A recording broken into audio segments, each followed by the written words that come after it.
The beauty in Cayman is that we have so many different cultures, so many different women with different backgrounds, so many different genetics and DNA. Yeah. It is a topic that we are talking more about it, and what it will be even more amazing if we start talking to younger individuals, younger women, so we have enough time, because menopause is not the right here and then. Menopause is a metabolic and physiological changes that start from way earlier.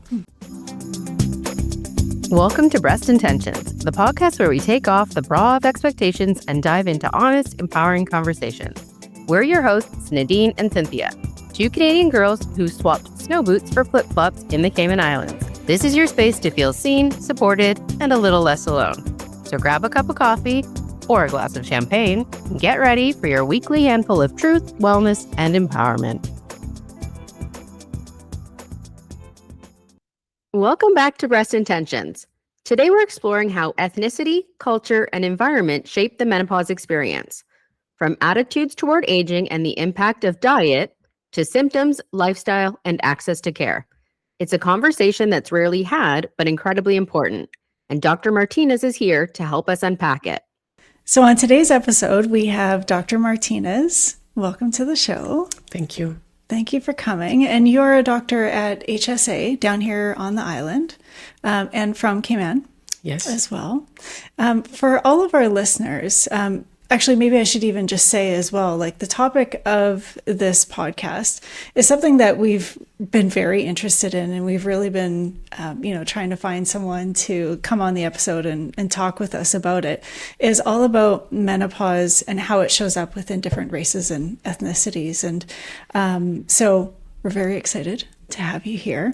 But could you give our listeners a little bit of an intro on how you ended up going down, I guess, maybe the route of being a menopause specialist? Is that what you call it? Correct. Yeah. Well, first of all, thank you so much for having me here. Thank you so much for what you're doing, educating women about this amazing topic, which is menopause. I think that menopause, or the desire to educate women and my patients about menopause, came from the fact that me, as a woman, experienced a diagnosis of depression when what I was going through was really menopause. Mm-hmm. Just on the basis of being misdiagnosed and underheard, I think that I say, you know what, I had to find the root and help myself so I can help others. So that where it came my desire. So I work at the Health Services Authority, full-time internist, work 7 days a week, and I do my clinics, and I now have asked HSA, please consider 1 week for menopause clinic, because there is not enough education out there for women about this.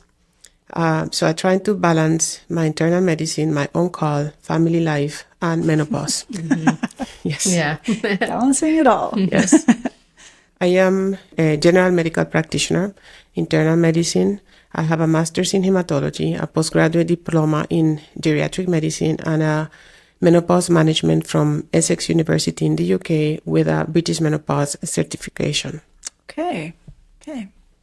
Well, I'm very, very excited and looking forward to having this chat. So when it comes to women, all women are going to go through menopause. It's going to show up differently for everyone. But when it comes to a woman's race and her ethnicity and her culture and her environment, why do you think this conversation is so important right now?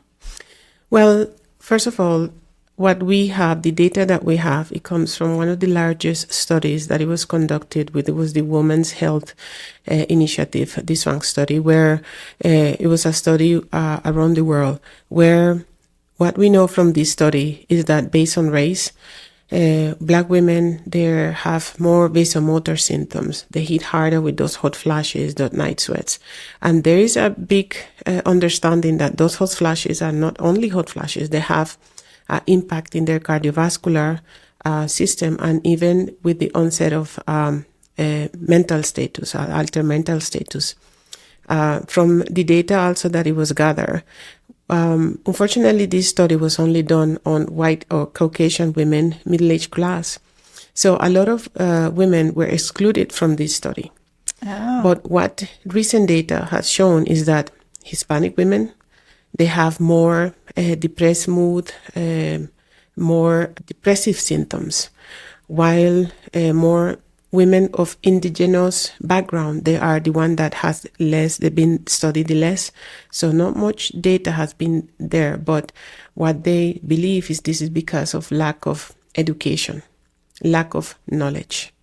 So definitely race, ethnicity, and culture and the environment itself, they are things that we need to be aware and that we need to talk about. Right. And I don't think that it is talked about enough. Not enough. Even those studies really don't talk about how, they'll say like this study was only this many people or this many people, but they don't break it down by race. No. It's very limited. It's very, and like I said, with this one study, which is one of the biggest studies, there was, like I said, done on middle-aged, middle class, and Caucasian women. So there was a lot of exclusions. But recent data have pointed that Hispanic women, and maybe that's where we need to face the focus on new studies, considering race by itself. Right, right. So you're saying for Black women, it's more of the vasomotor symptoms, those hot flashes, those night sweats. Okay. Yes. I think I've also heard that their menopause lasts longer too. Yes, you are correct. Yeah. Yeah, I did hear that. Okay. And then also you said Hispanic women, Indigenous women as well do experience more heightened. More those symptoms are hidden because they are not so open, and that's where the culture comes in.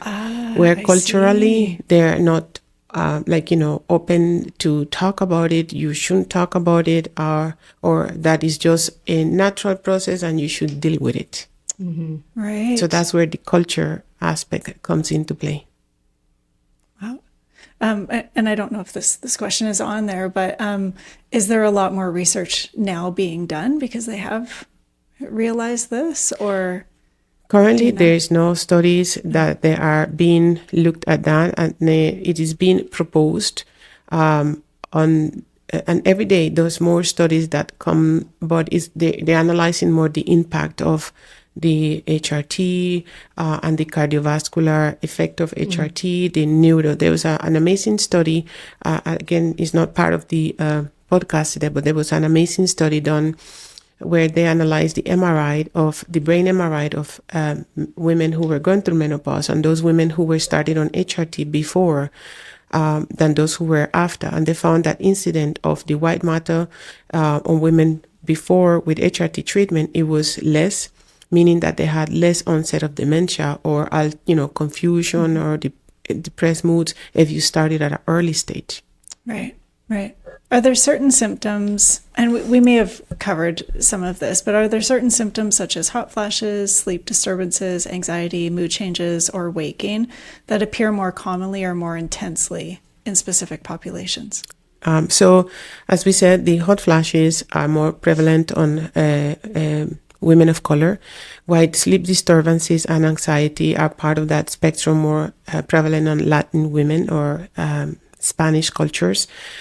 So those mood changes and the weight gain is a topic by itself, and I think that is a topic right now that is gaining a lot of interest among even perimenopause women, that they start to experience these hormonal changes and they can't understand, why am I gaining so much weight if I'm just eating little?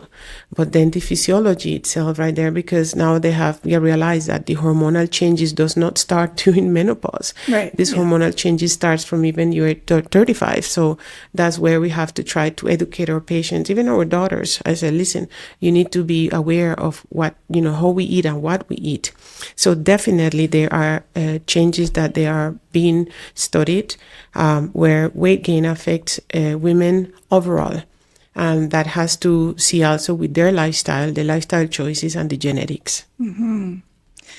Are there differences in the average age of women in menopause amongst different racial or ethnic groups?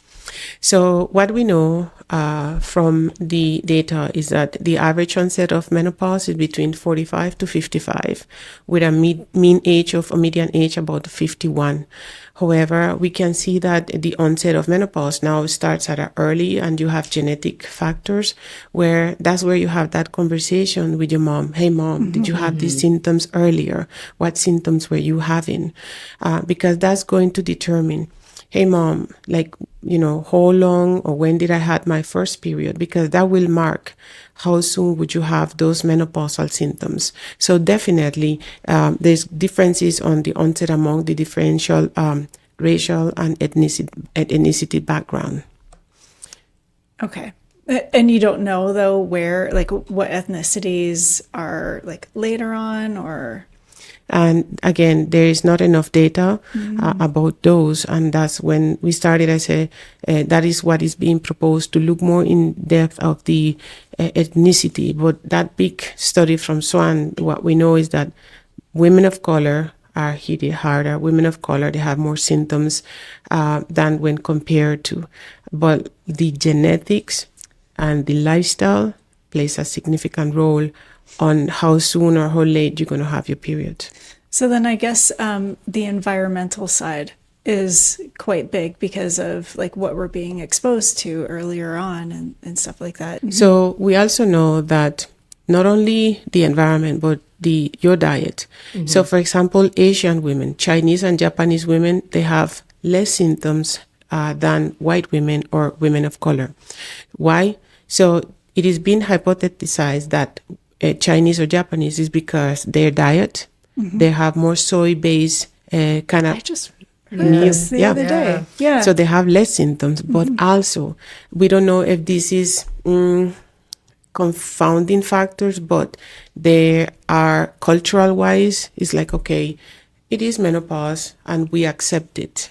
And Yeah. it is what it is. Flow, Yeah, kind of it's thing. it's sort of revered a little bit, Yes. even in that culture, versus maybe a Caucasian who say it it's it's the worst thing ever. Yes. You don't want to go through menopause. Yeah. Whereas it's looked at sort of a rite of passage, and you get wiser as you get older Exactly. and go through menopause. Didn't really even think about that. In the Because culture. in their culture, menopause in some cultures, you think that menopause is the end of life. Yeah. It's the end of your reproductive life is okay, this is it. There's nothing. While for them, the older you get, the wiser you are. You claim status in society. You have conquered so much. You are seen as someone to look at. Well, in other societies, okay, you've been there, you've done that, and you are replaced. Right. Yeah. So it's very cultural. It is. Very cool. And there are studies to prove that this Correct. is impacting. It is impacting, correct? Yeah. Okay. It's interesting. Well, I guess that just answers number 5 for me. But I also, I think I had read, I don't know if this is true, that women of color do start menopause or go into menopause earlier. So again, once it plays a role where genetics. So if your mom had a early onset of menopause, it is likely that you are going to. And this comes into play also because women of color, they have more hormonal dysregulation. They suffer more from uterine fibroids. They have more hormonal imbalances. PCOS is more prevalent on women of color. So there are so many factors that play into role, but the data indeed shows that women of color, they have an early onset of menopause. The symptoms are hitting harder. But if you put that again in the context with cultural beliefs, one for a woman of color that hit menopause is okay, this is the end of life, basically. So it all goes together. Yes. Wow. Okay. Are there any other cultures that you know of that women experience menopause differently that you can think of? So we spoke about the Black women or women of color. We spoke about Caucasian women. Yeah. We spoke about Asian, less about the indigenous women. Yeah. There are no studies out there on indigenous women because of like getting to them is almost impossible. They don't have the knowledge on how to process the information given to them. So for them, menopause is like, what is it? It's another phase of life. And I find it myself quite interesting. My father is an indigenous man, where my grandmother is like, for me, was used to see her fanning herself, but, or sweating, but it was normal. I never had her or heard her like, talking about it. So for the indigenous women who have not been studied, I know that the impact is significant, but they don't talk about it. It's just part of the acceptance that it is what it is. Wow. Okay. Have you noticed that menopause is discussed more openly in some communities more than others? So in Cayman, I find that the topic is being more widely discussed. It is. And thank you for this. Honestly, there have been topics in conversations in the table. You go for coffee and, some women share their experiences. So we're talking more about it. And the beauty in Cayman is that we have so many different cultures, so many different women with different backgrounds, so many different genetics and DNA. Yeah, you're right. So it is a topic that we are talking more about it. And what will be even more amazing if we start talking to younger individuals, younger women. So we have enough time, because menopause is not the right here and then. Menopause is a metabolic and physiological changes that start from way earlier. So yes, I see that, and I notice that menopause is more not only discussed but more openly talked as a topic in conversations about men. You will be surprised when I do presentations. The individuals with more questions are men. That's great. Yeah. Because it's not, like we've said this before on podcasts, it's not just a woman thing. No. Because the women are the ones who are actually going through menopause, but the men in their lives are a part of it as well. Trickle down effect, kids, all of that kind of thing. And as you know, maybe from Oprah program, where 60% of divorce occurs during the menopause, and because men do not understand their wife and what they're going through, and women don't have the patience to put up with them. Yeah. Right. Yep. No longer have the patience, and no longer are going have that facade or have the ability to just let it go. A while back, many episodes back, that HRT is saving a lot of marriages. Yeah. Yes. Yeah. Correct. For sure it is. How do stigma or cultural expectations impact whether women seek support, speak openly about symptoms, or even recognize they're entering menopause? So again, the cultural expectations and the stigma comes with knowledge. The more women are prepared, the more that women are taught, they are more openly ready to talk about it and to even seek treatment. But women who didn't had the preparation and they were not aware of what menopause was, or it is, they are less likely to seek help. I can tell you from my own personal experience as a female, facing the age when menopause hit me, I was not sure what it was, because it was so much around me, and it was the outside, my daughter, who said, "Mom, you need help." So when she said those words to me, it resonated in my head, and it's like, I need help. I never knew that there could be something wrong with me until I realized that everything in my life was just falling apart. So the stigma and cultural expectations indeed impact.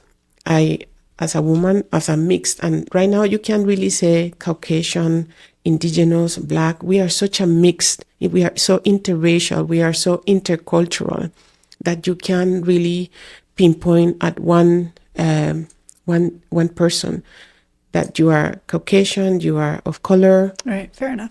Mm-hmm. In your practice, do you notice certain groups of women being less likely to seek medical care or advocate for themselves during this stage of life? I couldn't wait for this question to come. Yeah, because in my practice, which has been in the past 2 years, you see women now. I'm seeing women that they are past age of 60, Yeah. coming to seek for help because they're like, I saw your video, and I have all the symptoms you talk about. Would this treatment be? I get even goosebumps. Would this treatment be good for me?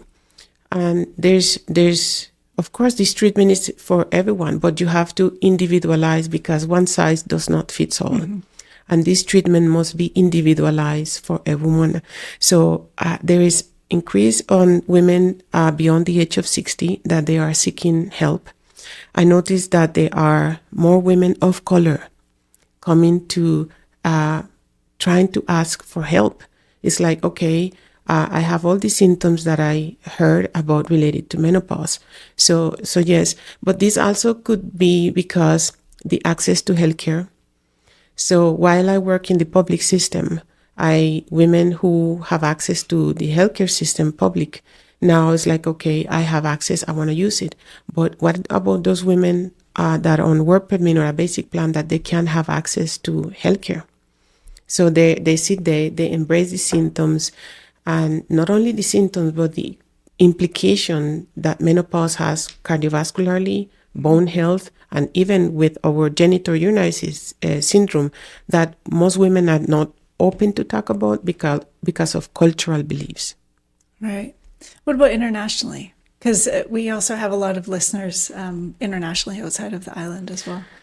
So what I can tell you from my colleagues that works outside and in the UK and in the US, there has been a significant impact on their patients seeking for help.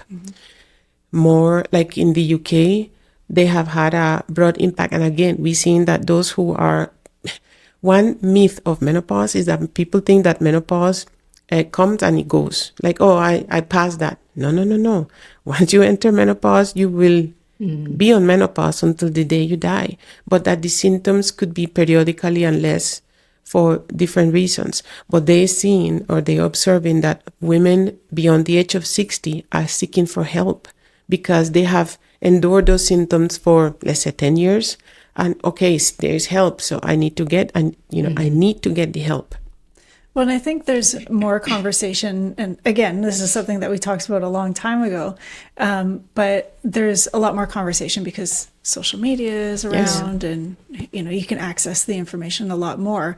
And one side of it, though, is like, what do you believe, and what are people telling you, and like all of this conflicting information and all of that kind of stuff. That can be overwhelming for sure. It is. It can. And I think one of the positives from it, though, is a conversation is happening. Yeah. Yes. And it's just now, where do you go? I don't want to say who do you believe, but like, how can you be educated more on it? And that's part of the reason for why we do this podcast is really to help help people understand not just menopause itself, but the peripheral. Yes. So it's like we just did a podcast this morning on eyes and pelvic health and the vulva and Yeah. What's that? The brain, all the things. Yeah, the brain. Yeah. So what the social media puts out there, what I will say to the listeners is that you need to make sure that the resources or those who are talking about menopause, they are clinicians. Like, in China now, you will be banned or penalized if you are talking about something and you are not a physician, if you do not have, etc. So, and I think that it is important because not only your experience, me as a female, me as a woman going through menopause, and me as a doctor, I know that the topic that I will be talking about, it has validity, it has the evidence and the medical support. And I see sometimes during TikTok, it's like loaded with so much information. Some people will be against HRT, and that comes from the 2000 Women's Health Initiative study where it's like hormones is the worst. So it's to try to break that, to break that fear that, you shouldn't be afraid of hormones. but you should be afraid of the impact of not having hormones. Right. Yeah. That's probably, I would say, why, this is a guess, that a lot of women in their 60s are now asking for support and seeking that support, because 20 years ago when this study came out, Yes. they were part of the group that was like, no, it's bad, don't And they do were it. in the depths of that at that And point. so they've avoided it or not been a part of it. And now they're like, wait a minute, can this actually help me? And you're so right. So bear in mind, those women who are 60 plus, there were 40 who were just entering menopause. So they have been suffering for 20 years, for 2 decades, with symptoms that can be so debilitating. Yeah. Sad. It is sad. It is sad. Okay, so we know that stress plays a major role in overall health. How do stress, socioeconomic status, and access to health care influence menopause outcomes across the different populations? All right, so let's break down this question in 3. So how do stress affect or influence the outcome?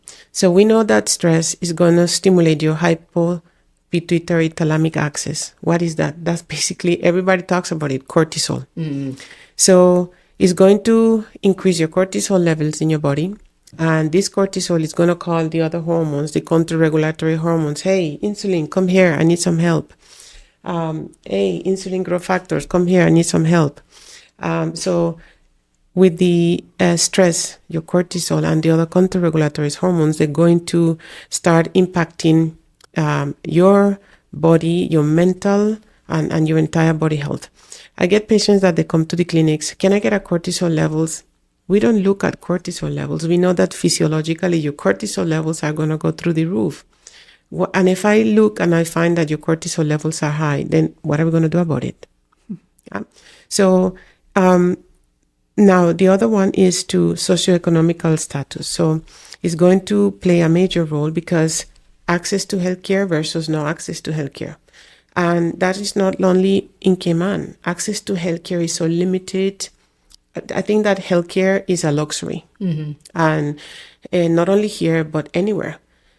And that limited access to healthcare is going to have an impact on the outcome of how women going to feel. It is, yeah. Yeah, for sure. It's unfortunate it's a luxury. Like it's extremely unfortunate, but that is the world we live in right now. Exactly. So, for example, you have a chic plan that allows you to see the doctor, but can't cover the prescription. So it's like, what you going to do? And if that plan only covers you for a certain amount, what happened in the event of an emergency? Right. So it becomes to really what the needs and your wants. And that is so hard for, I need it and I want it. So some women, you see that is going to impact the overall healthcare of, seeking women for alternative treatments for menopause. Right. Yeah, for sure. Are women of certain ethnic backgrounds at greater risk for conditions connected to menopause, such as osteoporosis, cardiovascular disease, sleep disorders, or metabolic issues? Okay. So we can break down also this question. So definitely there are ethnic backgrounds that can predispose. So for example, we know that women of color and Hispanic women are more prone to cardiovascular disease. When I say cardiovascular, we know that during menopause increases our cardiovascular risk for heart attacks and for strokes. And that's because all this estrogen decline that is going to alter our lipid profile and etc. And the accumulation of visceral fat that women say, oh, I'm doing everything and just, I'm gaining weight right here. So Black women and Hispanic women are more prevalent to have increased or higher risk of cardiovascular disease at this. Also the diet. What we see that women with low vitamin D are more at risk for osteoporosis. So where do we see the vitamin D deficiency? On countries where sunlight is the best source of vitamin D. So Caucasian women who Canada, the UK, they have less exposure to vitamin D, so they are more likely to develop osteoporosis. And the opposite occurs to women of color because they have more increased bone density, so therefore they are less likely to have osteoporotic or osteopenia. So that is quite interesting. That is interesting. And I think that if we, as clinicians, in the context of looking as our patient as a whole, not only because of that, and that's a different topic itself, is the time that we are allocated to talk to during the clinic. It's like, oh, I come to talk about menopause. It's like, okay. But how I bring it down is that there's numerous menopause questionnaire that you find online. So Newsons has a very good questionnaire, comprehensive, and based on that, you have mild, moderate, or severe symptoms. If you have mild symptoms, you do not need systemic therapy, but localized therapy. If you have moderate to severe symptoms, so with moderate symptoms, you start with the lowest dose of estrogen, and it's going to depend if you have a womb or not. If you have severe symptoms, you start with a middle to higher dose of your therapy, and you implement complementary alternative medicine to the direct treatment that the woman might have. For example, you have menopause women with severe symptoms are having a musculoskeletal pain related of menopause. That's when you want to integrate your complementary as acupuncture, massage, presotherapy or lymphatic therapy. Or if you have a woman with systemic symptoms that they are severe and genitourinary syndrome, then you can combine the systemic therapy with the localized HRT with testosterone. So you have to individualize that approach to each woman based on validated questionnaires that they are available for us. Yeah. Is that a way that a woman could maybe, because if you're going to the doctor and there is limited time for the appointment, is that a way that they could maybe come prepared, is to do some of these questionnaires online before they go to the doctor? That would be ideal. Okay. But you see, for example, in my practice, a patient comes and they come with a list. I'm kidding you not. Yeah. Because they have lived with this for so long. And now that with your help and with my help and the help of everyone, they are more aware that I've been diagnosed with fibromyalgia for so long, when in reality I didn't have fibromyalgia. I had a hormonal imbalance, and there are so many questions that they are all related to the same.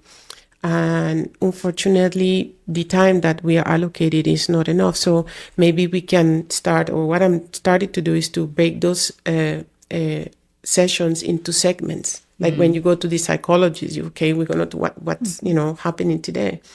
So you break that session into what is happening today, what is bothering you today, knowing that you have knowing that you are menopausal, and those symptoms are going to fluctuate. It's going to vary. It's going to change.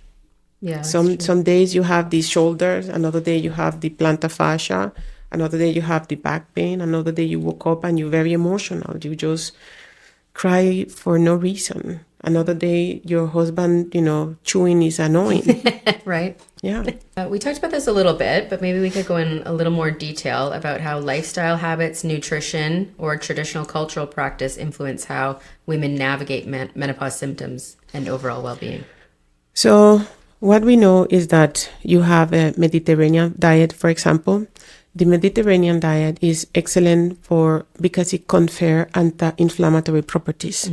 So the Mediterranean diet is rich in soy. And this soy is what the Asians use in their diet to help them and regulate the estrogen, because some of the estrogen comes from soy, those bioidentical hormones. The lifestyle, exercise. We know with data that continuous exercise, and according to the WHO, this is a question I ask my patients. And so, do you exercise? Yes. What do you do? I play pickleball. Okay. How often do you play pickleball? On weekends. So that is not exercise. That is a physical activity. So exercise by definition is 45 minutes at the time, 5 days a week, of a continuous, make it be swimming. I say even dancing. You play your music and dance for 45 minutes, spinning, walking, cycling, swimming, anything as such. So the lifestyle is going to help us regulate our hormones. It's going to help us regulate that hypopituitary thalamic axis. It's going to lower down our cortisol levels, and it's going to have an impact in how our body feels, reduces the stress, and it's going to help us to regulate our metabolism, has less inflammation, and feel good overall. Then the cultural practice. In this, there's not much studies in terms of cultures, but I can tell you from the readings that I go around is that, for example, women in the Asian countries, their diet is so clean, is so lean, and maybe implementing sort of changes into the lifestyle of women, not menopausal, but women overall, will start, make the changes of the symptoms and improve their well-being and the quality of life. So what about even a Caribbean culture in food? What are we going to do? So I tell the patients when I go, because I go through comprehensive. So tell me about your diet. What is breakfast? Oh, I don't have breakfast. That is the worst thing that a menopausal, perimenopausal woman can do. That fasting can work for someone who is 20 or even early 30s.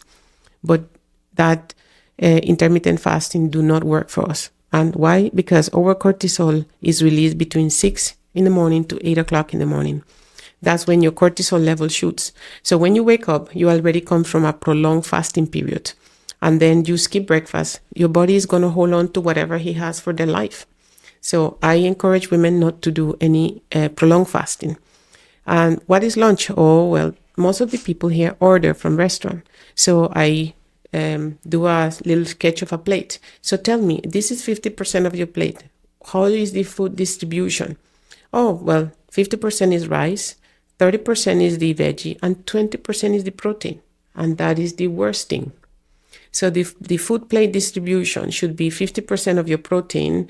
That other 50, you split it in 20-30. That 30% should be your protein, vegetable protein. And the other 20% should be your carbohydrates, but not all simple. That's when your chickpeas, your beans, your sweet potato should come into place. So it's really hard, and that's where we have to make culturally women be aware that that's one of the biggest problems that we have to face from a cultural point of view of how they eat. And again, it comes from resources, because eating healthy here is more expensive than... Yeah, for sure. Environment, resources. Well, and it is a part of the culture, right? Like it's a family meal time and sharing these specific meals that is a part of the culture. So that's difficult. I mean, I guess you can still incorporate it in some ways, not just maybe every single meal, I suppose. Correct. Yeah. Because we don't want to take that away. No, but again, it comes to that distribution for the family. And when you ask them what is the first thing that they go at, that they eat, guess what? It's the rice. Yeah. So it is a cultural, and I think that more efforts are to be done, even from the school. I don't know if you had seen the meals that the kids get at the school. Oh, my kid gets them. Complains about them. Does he? Yes. Yeah. He hates them. Oh, yeah? Yes. Oh, Yeah, it is. He does. okay. Yeah. I know. It's a whole other topic on that one. Right. What are some of the biggest misconceptions or myths about menopause that you encounter within the different cultural communities? So I have my own social media platform. So I do a lot of education on my TikTok. And one of those are the 5 biggest myths about menopause. So I'm on my 4th. So the first one is that women believe that menopause is just the end of a woman's life, basically. When what menopause just marks is the end of the cessation of your periods, and it's a transition. So try to break that myth that is the end. It actually, in some cultures, is like you are viewed as the woman with more experience. You are viewed with the woman with more accomplishments. You are viewed. So we have to try to break that myth that I see is very applicable here, because after you reach menopause, it's like, oh, you're getting old. Mm-hmm. They think that me finding myself, oh, you're just getting old. I'm getting old, yes, but I'm wiser. Mm-hmm. I have acquired more experience. So that's one. 2, the myth is that menopause are only hot flashes. No. Menopause is beyond hot flashes. As I said earlier, culturally and ethnic-wise, Hispanic women, which I'm half and a half. My father is Colombian, so I think that that Latin part, it had affected me emotionally with depressed moods, mood swings, and etc. So the myth that hot flashes is menopause, no. There are over 60 symptoms that they are related with menopause, and women think that menopause is only hot flashes. Yeah. Another myth, and women don't tend to talk about, and even in clinic, is like, don't say much, is the decrease in libido, where, women think that that decrease in libido is like, okay, I'm done.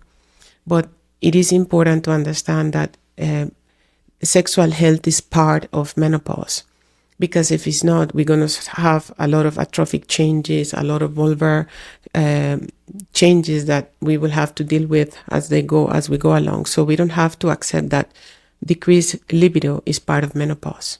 So those are some of the myths that is really hard, and again, culturally here, because women are not open to talk about it. Right. Yeah.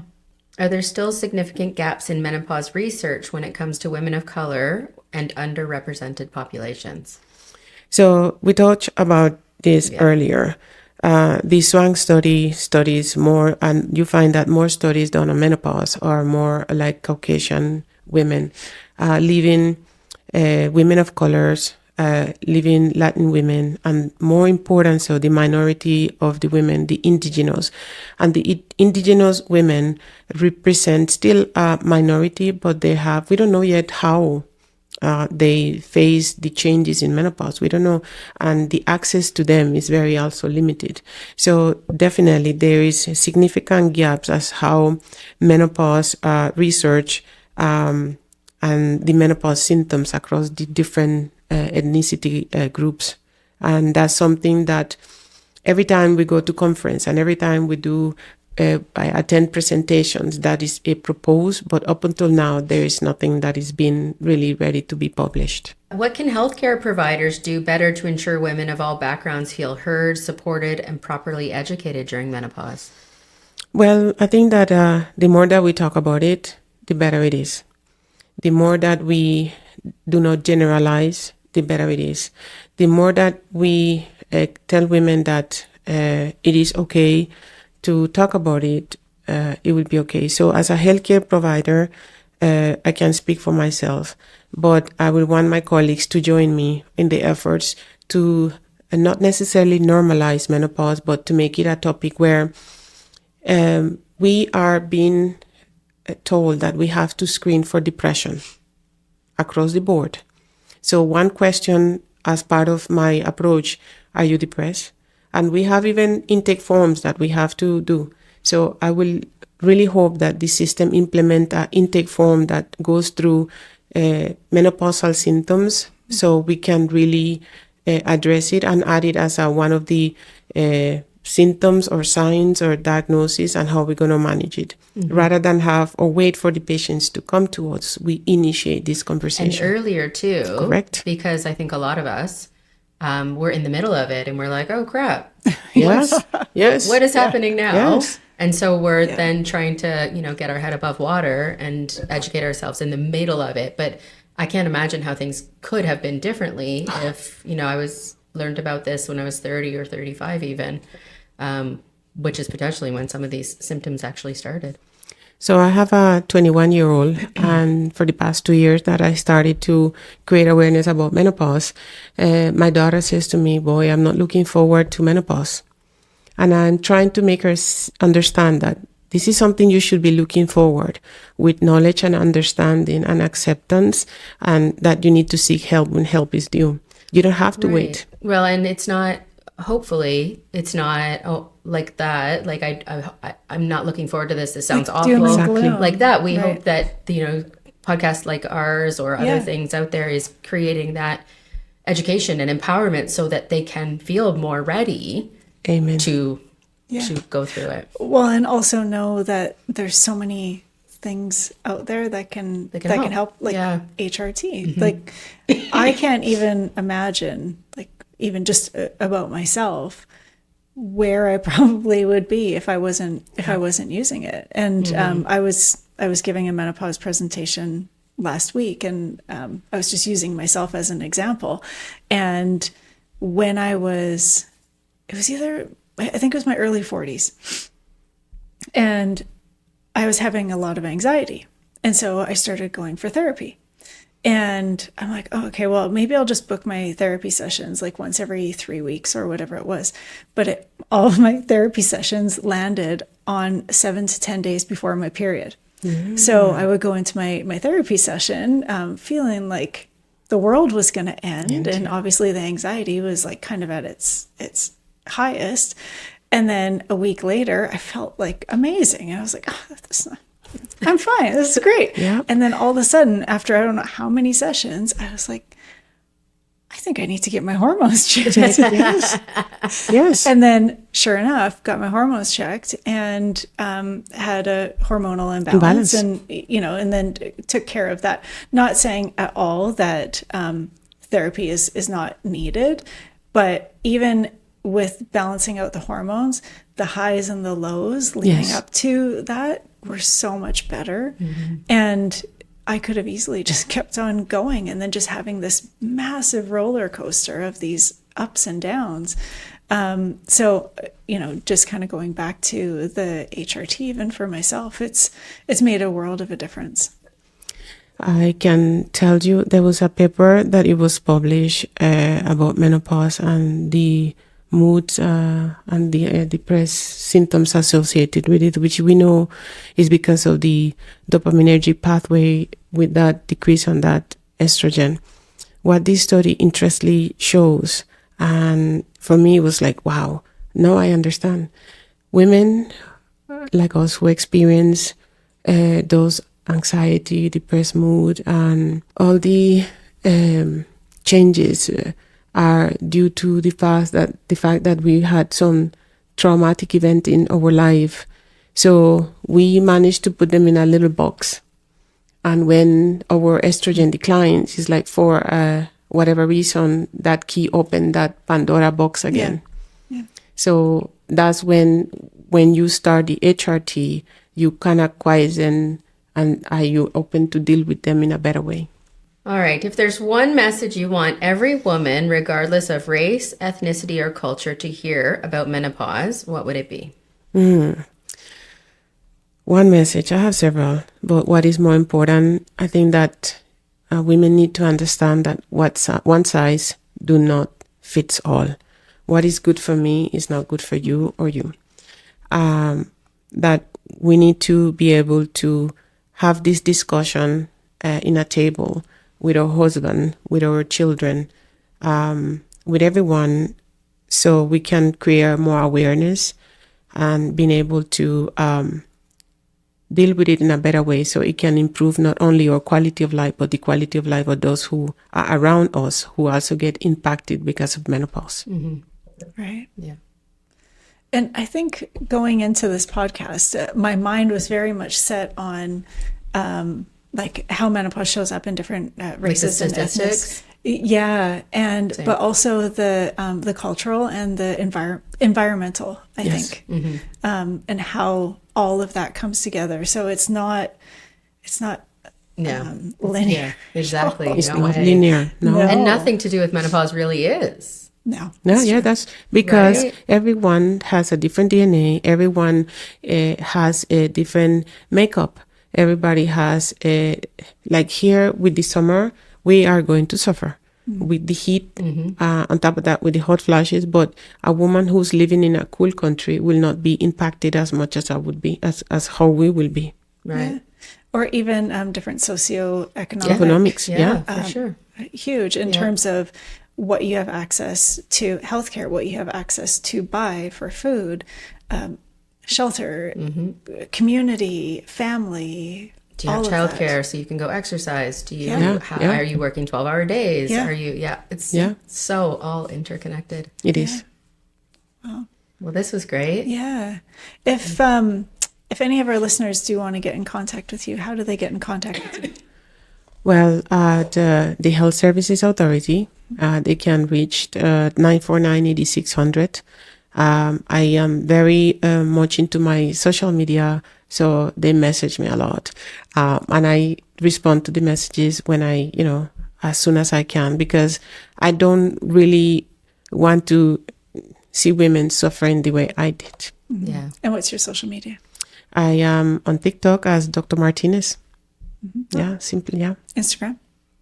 Dr. Martinez, Menopause. I think that's it. Yeah, Okay. Dr. Martinez. Easy to find. Yeah. Okay, great. Okay. There are two Dr. Martinez on island. So Oh, is one there? is female, the other one is the male. So Oh, I'm the okay. female. Thanks for sorting that out. Well, thank you very much. We really appreciate it. Thank you. Thank Thank you. you. Thank you so much for having me. Yes, it Really was great. grateful. Of course. Thank you. Thanks for joining us on Breast Intentions. We hope you felt seen, supported, and maybe had a few laughs along the way. Don't forget to share, subscribe, rate, and review us. Your support keeps the conversation alive. Follow us on social media for more insights, behind-the-scenes fun, and updates on future episodes. Got a topic you want us to dive into? We'd love to hear from you. Remember, life's too short for bad bras, toxic relationships, and kale you don't actually like. So until next time, stay bold and keep your breast intentions exactly where they belong, front and center. Now go crush midlife, or at least today's to-do list. Cheers!